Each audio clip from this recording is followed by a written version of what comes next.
15 наурыз күні Қазақстанның ең басты құжаты ата заңға, конституция қатысты референдум өтті. Алдын ала мәліметтер бойынша 70%-тен астам сайлаушылар қатысқан және оның 80%-тен астамы осы ата заңға қатысты өзгерістерді мақұлдаймын деп дауыс берген. Қазақстан бойынша 10 мыңнан аса учаскелік орын ашылды. Оның ішінде сыртта жүрген біз сияқты қазақтар да дауыс беруге мүмкіндік алды. Және Назарбаев та қатысты, ол қалжыңдап үлгерді. Мені танисыздар ма, құжатымды берейін бе деген сияқты әлеуметтік желіде жүр. Ал Тоқаев Астанадағы оқушылар сарайында орналасқан учаскеде дауыс берген. Және Қасым-Жомарт Тоқаевтың мәліметі бойынша 15 наурыз осы Конституция күні болып белгіленбек елімізде. Жалпы әрине барлық әріптестерімнің де материалдарын көбінесе оқып шығуға тырыстым. Оның ішінде өзім аса қатты сыйлайтын Қасым Аманжолдың жазбасы әрине ойландырды. Өйткені біздің президентіміз, Қазақстанның президенті Қасым-Жомарт Тоқаев дауыс берген Астанадағы оқушылар сарайында осы азаттық тілшілерінің Тоқаевқа тікелей сұрақ қоюға мүмкіндігі болмаған екен. Оларды полиция ұстап алып 3 сағат бойы ұстап алып шығармауға тырысқан, яғни 3 сағат бойы осындай уақыттарын ұрлаған сияқты. Бұл өкінішті әрине, өйткені сөз еркіндігі, ақпарат тарату еркіндігі деп айтып жатамыз. Журналистің тікелей жұмысына нұсқан келтіру арқылы бұл әрине әсіресе сыртта жүргендер ақпараты бойынша бұл президентке тікелей сұрақ қоюға мүмкіндік бергізбегені әрине өте өкінішті. Өйткені дәл осы Украинамен салыстыратын болсам, мысалы кез келген адам, енді демократия, сөз еркіндігі бар жерде, әрине қазірдің өзінде, соғыс болып жатқанның өзінде, соғыстың алдында да әрине кез келген адам, кез келген тілші, кез келген сұрақты қоюға мүмкіндігі бар.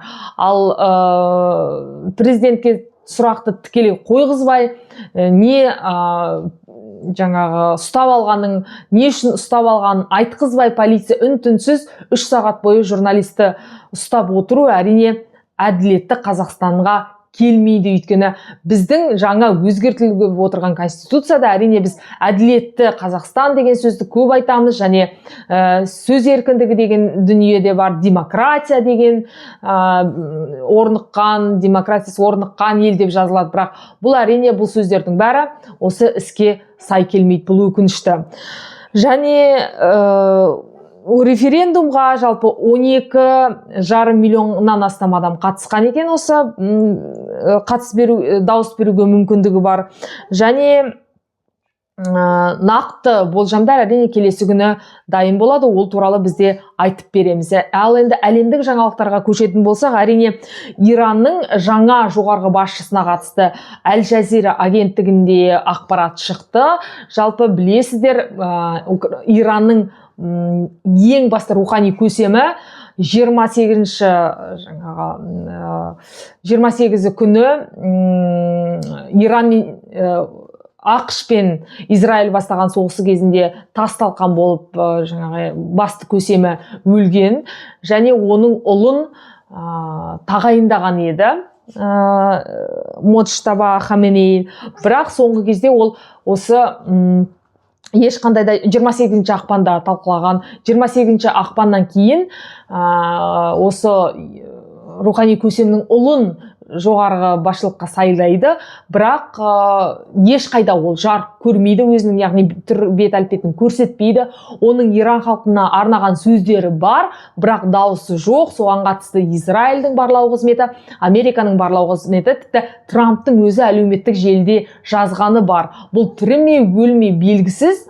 Енді сондықтан көптеген әсіресе Израильдің бақ беттері осы рухани көсемнің ұлы таққа келсе де, бұл ұлы өлі ме, тірі ме білмейміз, және жараланғаны болуы мүмкін деген ақпараттар бар болған.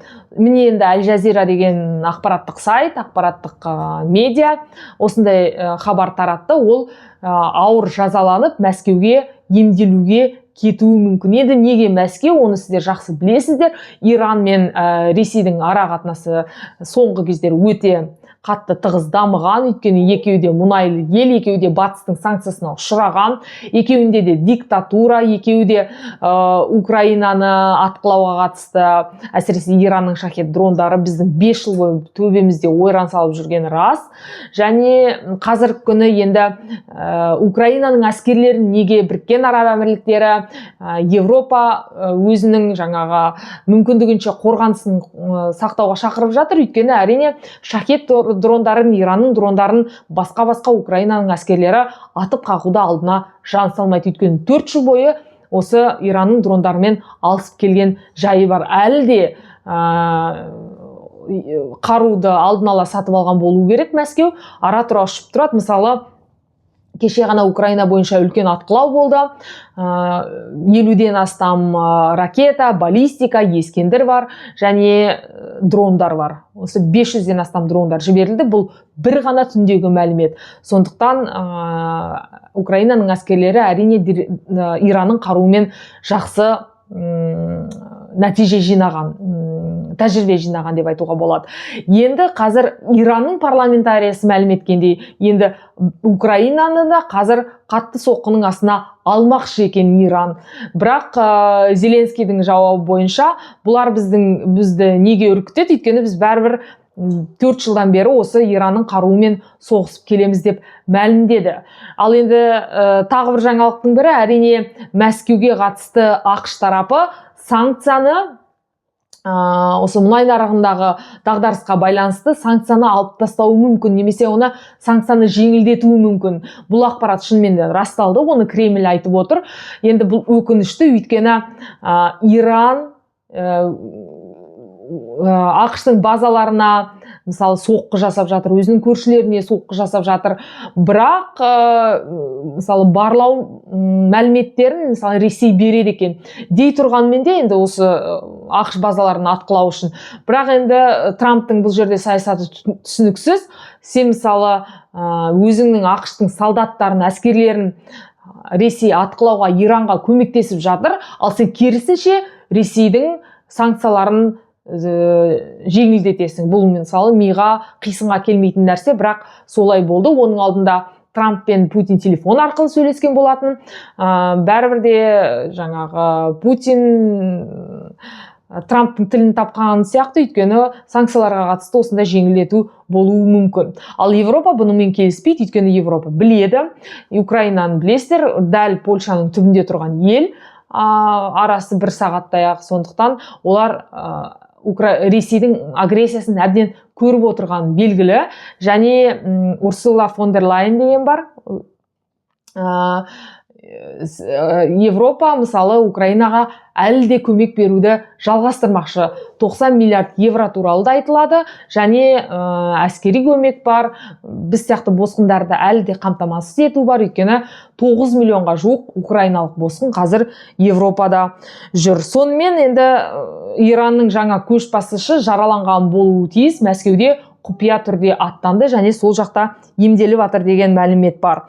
Және Иранның сыртқы істер министрі Аббас Арачи деген Ресей мен Қытай Тегеранға әскери көмек көрсетіп жатқанын, және бұл елдер Иранның стратегиялық серіктесі екенін айтты. Яғни әлі күнге дейін Ресей және Қытай Иранға әскери көмек көрсетіп жатуы мүмкін. Енді бұл нақты қандай қарудың түрі екенін әрине Аракчи айтқан жоқ, сыртқы істер министрлігі, бірақ Ресей мен Қытайдың Ирандағы соғысқа, Ирандағы көмекке келіп жатқанын тілге тиек еткен жайы бар. Және әрине бұл сұхбатында да осы Аракчи жаңағы бұл стратегиялық әріптесіміз дегенді, Ресей мен Қытай стратегиялық әріптес дегенімізді айтты. Ал сонымен қатар Парижде Қытай мен Американың өкілдері осы сауда саттықты әрі қарай жалғастыру үшін Парижде кездескені бар. Яғни әркім өзінің қамын ойлайды, әркім өзінің мүддесін ойлайды. Қытай бәрібір, Иран сыртқы істер министрлігі Қытай бізге қарумен көмектесіп жатыр деген күннің өзінде де Қытайдың өкілі қазір Парижде жүр. Өйткені бәрібір Америкамен ара қатынасты, Америкамен сауда саттықты жалғастырасы келеді. Сондықтан қазір Парижде келіссөздер жүріп жатыр.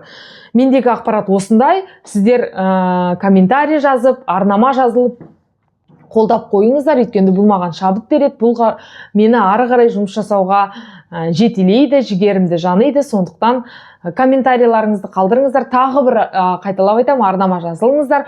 Қазақ тілді, ана тілді ақпараттың алға жылжуына көмектесіңіздер. Ал мен әлемдік жаңалықтарды және Украина Ресей арасындағы соғысқа қатысты соңғы мәліметтермен келесі шығарылымда міндетті түрде бөлісетін боламын. Олай болса, келесі кездескенше.